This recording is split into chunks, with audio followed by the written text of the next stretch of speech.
Okay. Hi, everyone. I'm excited to bring another welcoming, legendary interview by none of the iconic, the legendary, the powerful Congresswoman Eleanor Holmes Norton. How are you today? I'm good and pleased to be with you. Thank you. Thank you so much. To get started, I want to start off, how did you increase your vision? When you first started, you were a tenure professor at Georgetown Law and then becoming Congresswoman. Like, how did you expand your vision? Well, it helped that I was a native Washingtonian. I had been on television. People knew me from that. I had been chair of the, I had had other uh, posts, so that the most important thing was to get people to understand that they should see me in an entirely new role as a member of Congress. Okay. And with your reelection, how important it is to reunite DC, Blacks, Whites, Spanish, the LGBTQ plus community? How important that is? Well, this is a very multiracial, multi-sexual, and it's a very diversified city. That's why I try to represent the district as that kind of sophisticated hometown. Okay. And I know you may not know this, so I'm a proud Washingtonian as well. I graduated from Cardozo Senior High School. So Fraser O'Leary was my mentor and my teacher, State Board of Education. And I just want to say thank you. Your scholarship and you fighting for DCPS schools and children and students like myself to go to college. I went to Norfolk State University with a full ride. Thanks to your initiatives. And I just want to give my flowers off to you. And I graduated and I got my master's from George Mason University as well in accounting. So I just want to say thank you, and thank you. So you're a DC tag student. Yes. Terrific. Yes, thank you so much. I wanted to throw that in there. And so doing my research, one of the commendable things, and I just want to salute you for being a parent.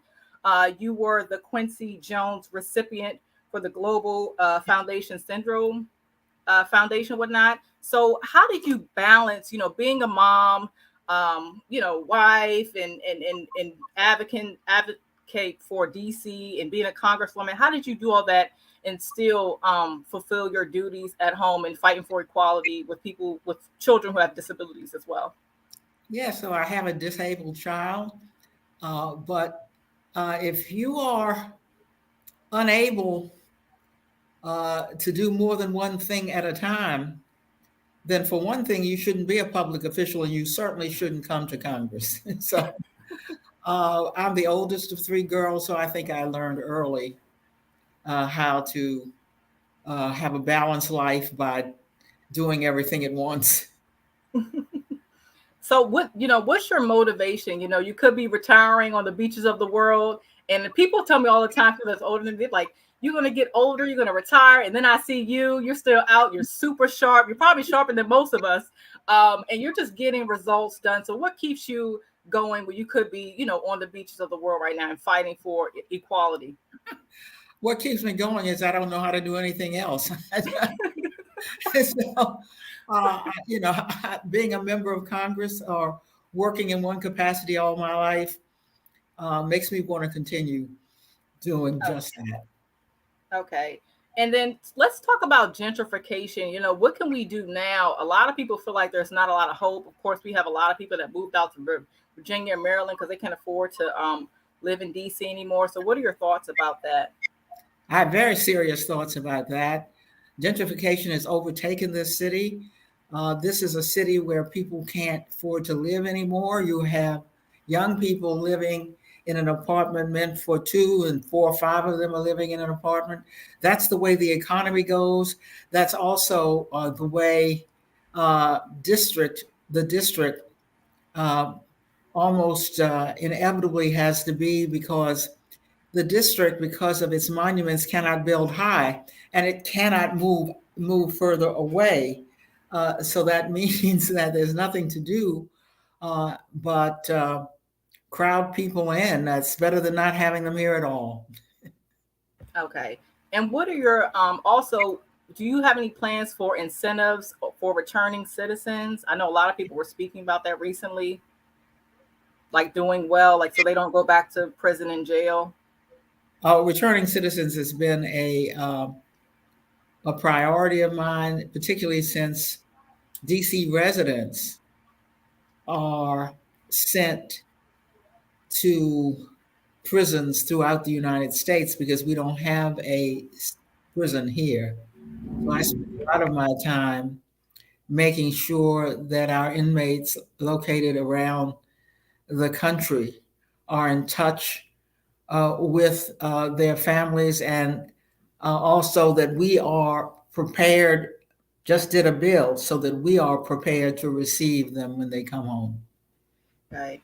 And I have a few more questions. So, how did you not let your race or being a woman discourage you from from being a congresswoman and all the wonderful accolades you've achieved now? How did you let that not be in the way? Because sometimes people use that as an excuse not to get things done. Yeah, well, uh, first of all, I can hardly not use my sex since I'm one of three girls and the oldest of three sisters.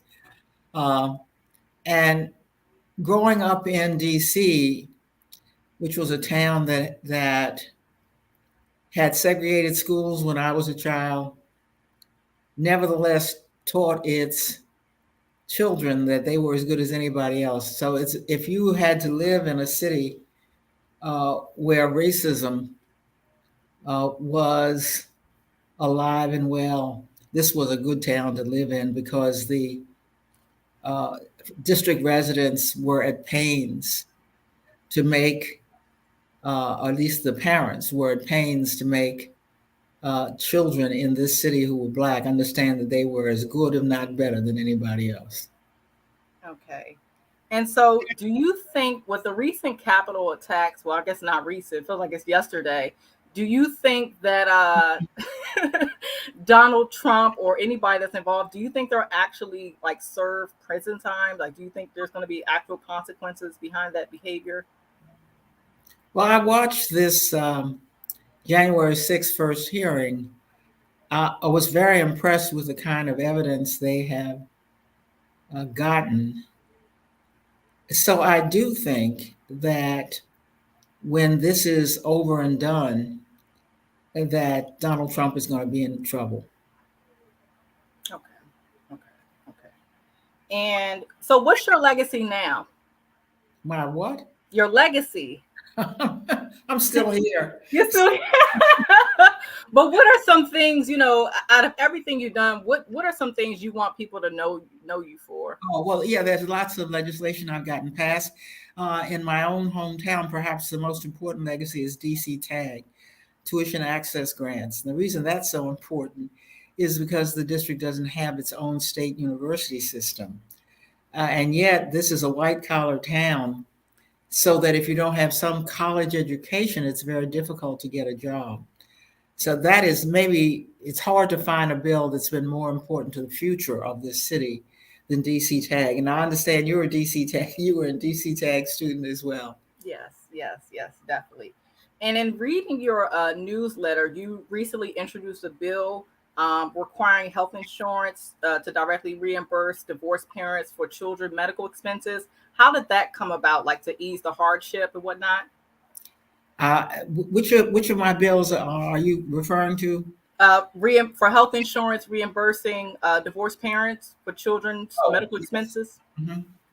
Yes, because there was confusion as to who should pay for health insurance for children of divorced parents.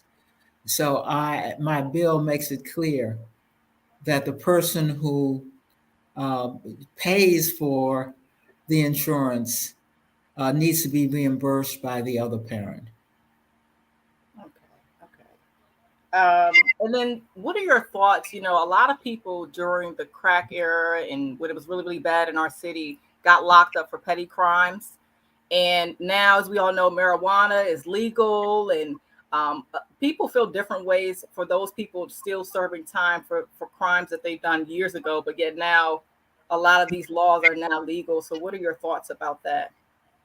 Well, the district is a very progressive city, and it's trying to keep people from being locked up for petty crimes. I very much support that. And that's not a congressional matter.